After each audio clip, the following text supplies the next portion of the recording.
कहने वाले तो कहते रहते हैं, लेकिन मियाँ साहब को अगर ऐसी कोई चीज होती तो पहले चले जाते। तरमीम पास हो गई, सब चीजें हो गई, अभी उनका अपना चेकअप होना था। फजल रहमान साहब आपके साथ तो थे 18वीं तरमीम 26वीं तरमीम में, लेकिन कल परसों देखा जा रहा है वो फिर दोबारा पीटीआई के साथ बैठकर प्रेस कॉन्फ्रेंस कर रहे हैं और कोई कौमी हुकूमत का एक शोशा छुड़ा चल रहा है कौमी हुकूमत। क्योंकि मैं न मानू वाली बात तो अभी तक उनमें है कि भाई जो भी अच्छा काम होगा उस पर हम क्रेडिट नहीं देंगे। तो इंशाल्लाह ताला पाकिस्तान को एशिया का टाइगर बनाएंगे। और उसके अलावा घोटकी जिले के लिए भी मियाँ साहब ने पहले भी मेहरबानी की थी, पासपोर्ट ऑफिस दिया था इधर। मियाँ साहब के वापस जाने पे भी कुछ सवाल निशान उठ रहे हैं, जैसे ही काजी फैजी साहब चले गए हैं तो मियाँ साहब भी चले गए हैं, इस बारे में आप क्या कहेंगे? इस बारे में मैं ये कहूँगा कि कहने वाले तो कहते रहते हैं, लेकिन मियाँ साहब को अगर ऐसी कोई चीज होती तो पहले चले जाते। तरमीम पास हो गई, सब चीजें हो गई, अभी उनका अपना चेकअप होना था जो पहले ड्यू था, मेडिकल चेकअप, वो नहीं जा सके थे मसरूफियत की वजह से, इसी वजह से गए। बाकी तो इसमें और कोई चीज़ नहीं कि जो ये 26वीं आईनी तरमीम जो पास हुई है इससे पूरी कौम को फ़ायदा है और पूरी कौम मुबारकबाद की मुस्तहिक है। और इसी का पूरा क्रेडिट मियाँ मोहम्मद नवाज शरीफ और मियाँ मोहम्मद शहबाज शरीफ पे जाता है, जिन्होंने बड़ेपन का मुजाहरा किया। जो भी तरमीम हुई इसमें ऐसे समझे कि पाकिस्तान पीपल्स पार्टी ने भरपूर किरदार अदा किया, बिलावल भुट्टो जरदारी साहब ने, मौलाना फजल रहमान ने पूरा किरदार अदा किया, और पार्टीज़ ने भी, जो हमारी इत्तेहादी पार्टीज़ है उन्होंने भी भरपूर किरदार अदा किया। इवन पीटीआई ने भी इसमें हिस्सा लिया, वो भी मीटिंग्स में बैठी, उनकी भी तरमीम जो थी, जो भी उन्होंने दी वो भी हमने की। ऐसे समझे कि 99% उनकी भी तरमीमें थी। ये और बात है, उनकी अपनी मजबूरियाँ थी, क्योंकि मैं न मानू वाली बात तो अभी तक उनमें है कि भाई जो भी अच्छा काम होगा उस पर हम क्रेडिट नहीं देंगे, न वोट देंगे, क्योंकि इससे पाकिस्तान की तरक्की होगी। तो इसीलिए, लेकिन उनकी तरमीम को हमने अपने नज़र से देख के उसको भी हमने मंजूर किया। और ये पाकिस्तान की तारीख में एक बहुत बड़ा कारनामा है, जिससे जुडिशरी पे भी प्रेशर जो है वो भी हटेगा, वो भी आज़ाद तरीके से काम करेगी, पब्लिक से भी प्रेशर हटेगा, क्योंकि उनके जो भी केसेस पेंडिंग है, कोई सुनवाई नहीं हो रही थी, लोगों की उम्रें गुजर जाती है और वो जेल में पड़े रहते हैं लेकिन उनके केस नहीं चलते। तो इससे वो चीज़ें भी कम होगी और इससे ब्यूरोक्रेसी को भी लगाम मिलेगी कि वो जो चीज़ें रोक के बैठ जाते थे वो भी अब नहीं रुकेगी। और सबसे ज़्यादा ये है कि इसी में एक साफ शफाफ तरीके से जजेस की अपॉइंटमेंट होगी, जिसमें सबको जो है वो हकूक़ हासिल है। जुडिशरी खुद है, पार्लियामेंट है, सिविल सोसाइटीज़ हैं, तो इसी से बहुत फ़ायदा होगा।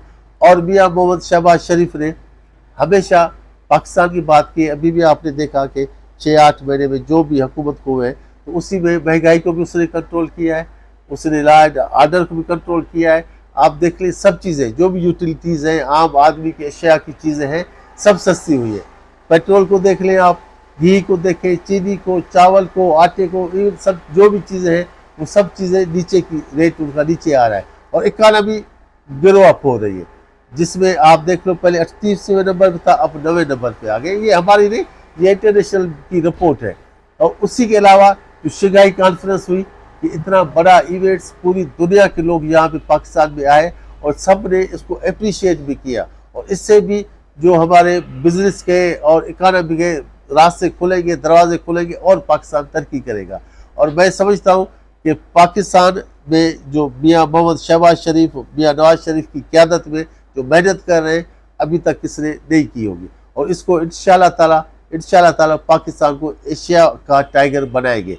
और उसके अलावा घोटकी ज़िले के लिए भी मियाँ साहब ने पहले भी मेहरबानी की थी, पासपोर्ट ऑफिस दिया था इधर मियाँ नवाज शरीफ ने, यहाँ पे यूनिवर्सिटीज़ घोटकी में कैंपस दिया था, वो भी उनकी मेहरबानी थी। अभी इंटरचेंज जो है जहानपुर शरीफ में, वहाँ पे भी उसने मंजूर किया है, वो भी इंशाल्लाह ताला उसका भी जल्दी जो है उसका भी टेंडर होगा, वो भी काम शुरू हो जाएगा।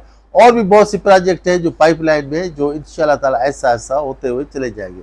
तो ये एक खुशाइद बात है कि पाकिस्तान पहली दफ़ा किसी सही सिमत में वो चल रहा है और इसको हम सब ने मिल के आगे लेके जाना है, क्योंकि ये मुल्क हम सब की जो ये धरती है, हमारी माँ है, और हम इसकी हिफाजत भी करेंगे, इसको तरक्की के भी लेके जाएंगे और इसको बेहतर भी करेंगे। डॉक्टर साहब, हमारे पास ना तो मेडिकल यूनिवर्सिटी है और ना इंजीनियरिंग यूनिवर्सिटी है, तो इस बारे में आप क्या कहेंगे? आपकी कोई बातचीत हुई है इस सिलसिले में? जी, ये तो बहुत अच्छी बात की आपने। अभी मैं 3 दिन पहले 4 दिन पहले इस इजलास के दौरान ही मैं चेयरमैन HEC के पास गया था और उसने मुझसे वायदा किया है कि वो यूनिवर्सिटी एक हमें देंगे, कैंपस देंगे।